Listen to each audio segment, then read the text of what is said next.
Hello, welcome to RT Magazine, a show about Middletown High School, its students, and the community. News about you and for you. I'm PJ Leonard. This week's show is brought to you by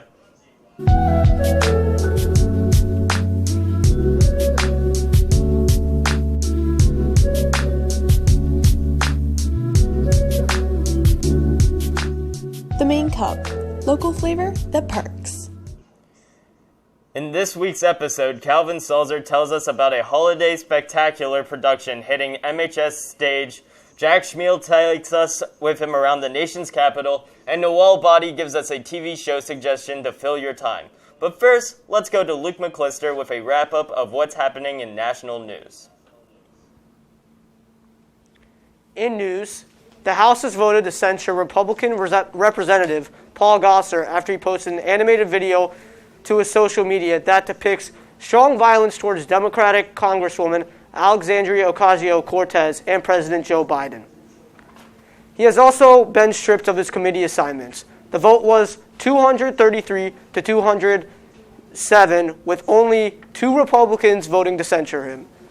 Jacob Chansley, known as the QAnon Shaman, was sentenced to 41 months of prison time in response to his actions in the January 6th attack on the Capitol. On January 6th, Chansley incited fellow rioters with a bullhorn and spear as he barged into the Senate floor. He was one of the first 30 individuals to storm the Capitol. He pleaded guilty to obstructing an official proceeding before Congress.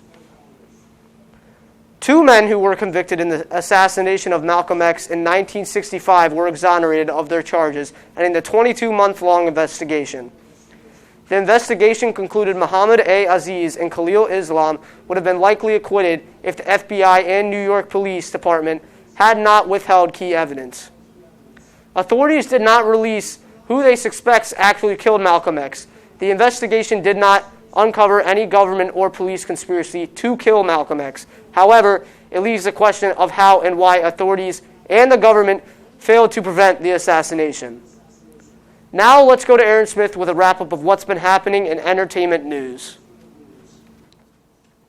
Thanks, Luke. In the world of entertainment, culture, and celebrity, Shawn Mendes and Camila Cabello have agreed to end their romantic relationship. Camila posted on her socials that she and Shawn had started their relationship as best friends, and they will continue to be best friends.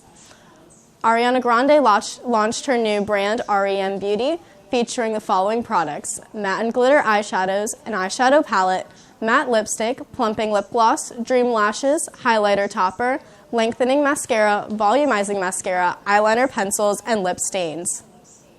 Travis Scott faces a $2 billion lawsuit filed by an attorney on behalf of nearly 300 clients following the Astroworld tragedy, which left 10 concert-goers dead and hundreds of others injured. The lawsuit has a list of defendants, including Travis Scott, Drake, Apple Music, Live Nation, and NRG Stadium. Now to Jack Schmiel with our sports news. Thanks, Aaron. In the world of sports, the Staples Center Arena will be changing its name to the Crypto.com Arena on December 25th. The arena is home of the Lakers and the Clippers. On Instagram, Vanessa Bryant refers to it as, quote, the house that Kobe built, unquote. Former MHS standout basketball player Saylor Poffenbarger has announced that she will be transferring from the University of Connecticut. Saylor announced her decision in a statement that said, after talking to my family, I decided it's in my best interest to enter my name into the transfer portal. After the end of the 2021 Major League Baseball season, the American League and the National League MVPs and Cy Young Award winners were announced. The unanimous American League MVP is Shohei Ohtani, while the National League MVP is Bryce Harper. The AL Cy Young Award winner was Robbie Gray, while the NL's winner was Corbin Burns. Now to RT Magazine.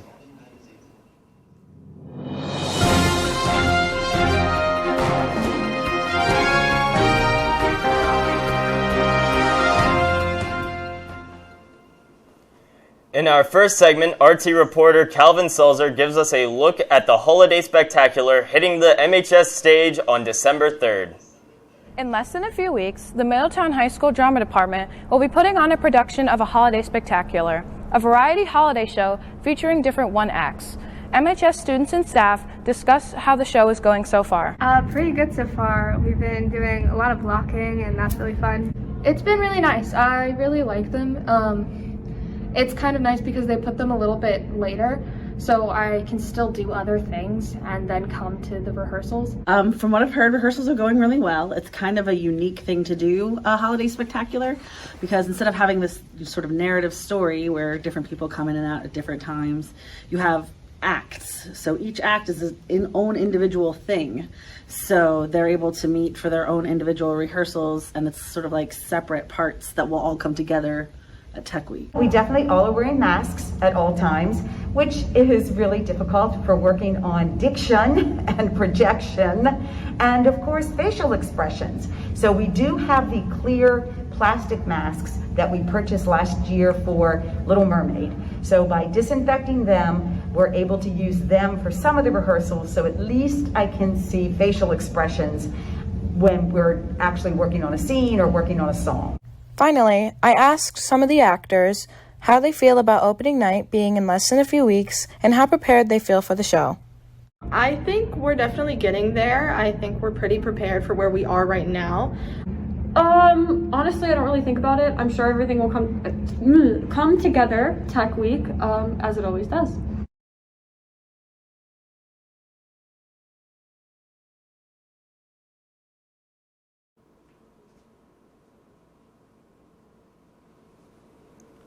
Next, RT reporter Jack Schmiel shares his experience of Washington, D.C. from the recent field trip taken by Quill and Scroll.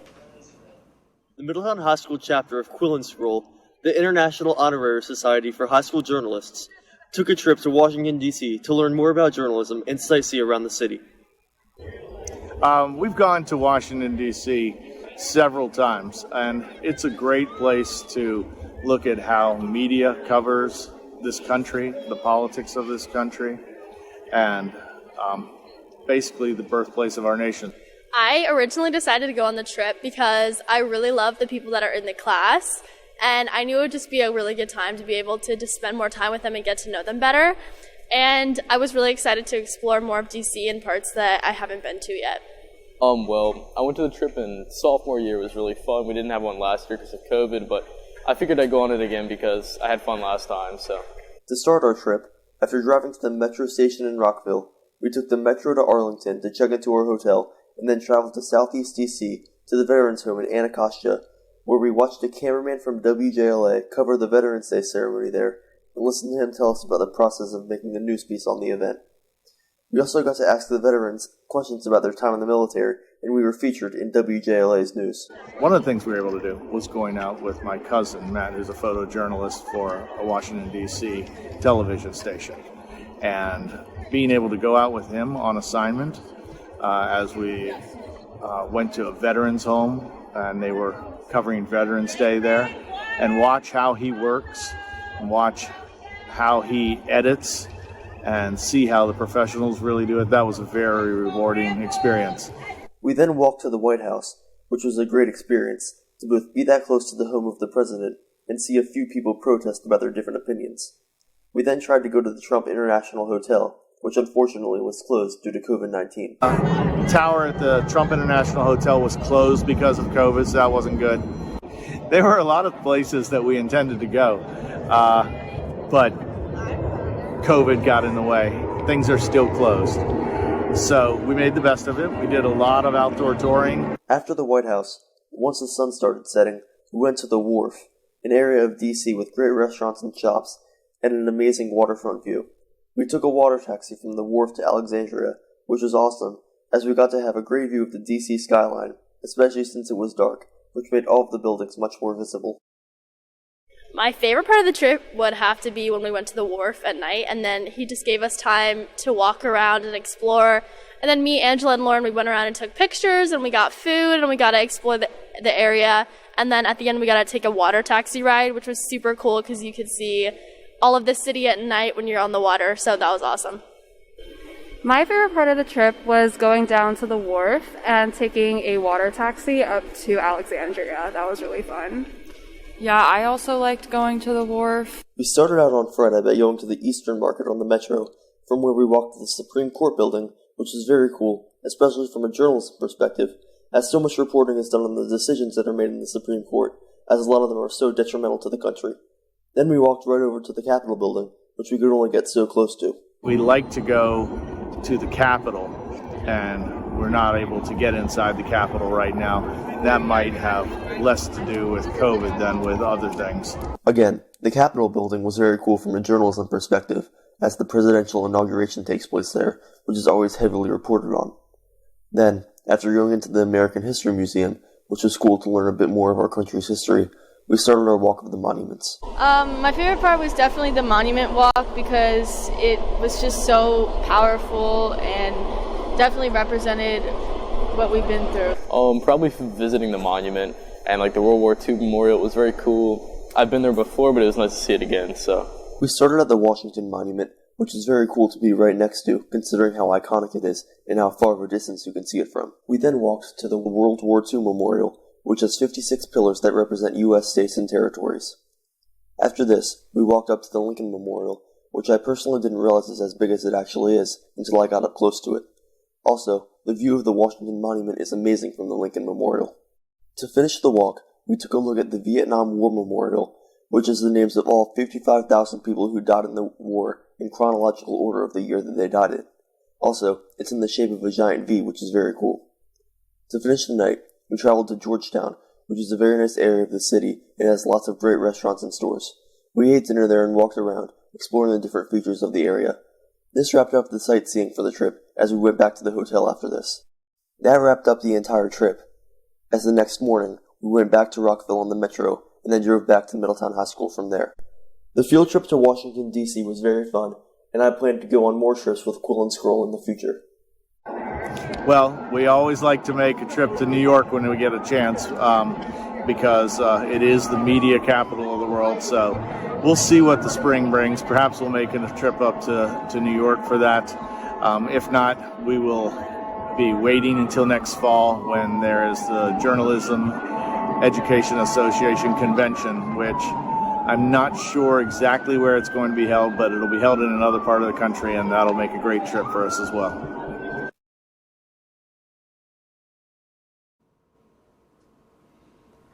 Finally, in our RT Plus segment, RT reporter Nawal Bhatti tells us about a feel-good show that she recommends as a good binge. Hi, I'm Nawal Bhatti, and I'm here to tell you why Gilmore Girls, a hit early 2000s show, should be your next binge. Gilmore Girls first aired October 5th, 2000. It follows the vibrant lives of mother-daughter duo / best friends Lorelai and Rory Gilmore. Rory is a straight-A, Harvard-bound shy girl. Her mother is a single mom and owner and coffee enthusiast. Please. How many cups have you had this morning? None. Plus? 5, but yours is better. You have a problem. Yes, I do. The show is set in Stars Hollow, Connecticut, a small town where everyone knows everyone. From Hemingway to the Go-Go's, Gilmore Girls is filled with pop culture references. Aside from authors and singers, Gilmore Girls also touches on movies, theater, and politics. I see dead people. The small town dynamic of this show is unmatched. Everyone loves some small town gossip, and Gilmore Girls gives us plenty. With chaotic town meetings to skeptical traditions, many viewers find this show to have a homey feeling. Something I love about Gilmore Girls is that it is a female-led show and shows us the lives of 3 generations of successful women. Another thing I love about Gilmore Girls is that it has the perfect amount of sarcasm, family drama, and small-town romance. The characters are very well developed and all have lovable, unique personalities. And the chop flew, so I lunged, and then the floor slipped, and then, and I just... Gilmore Girls also has a revival called A Year in the Life that aired on Netflix in 2016. If you're thinking of starting Gilmore Girls, start now because it is the best show to watch during the fall because of its warm autumnal feeling. I know I'll be curling up this fall enjoying some Gilmore Girls. Before we go, let's talk to Baron Ropp about a new podcast he has started. Tell us about it, Baron. My podcast is called Strides and Stretches, and I talk about a variety of topics in the athletics world. That sounds interesting. What's your first topic for discussion? In my first episode, I talked about injury prevention and recovery with an MHS student who has had his fair share of injury woes. Thanks, Baron. Be sure to tune in next Friday to watch. That's it for this episode of RT Magazine, part of Roundtable's multimedia experience. Thanks for watching. You can find all of our episodes on mhsroundtable.com, or you can download our app, Student News Source, for access to articles, videos, and podcasts. Have a great week.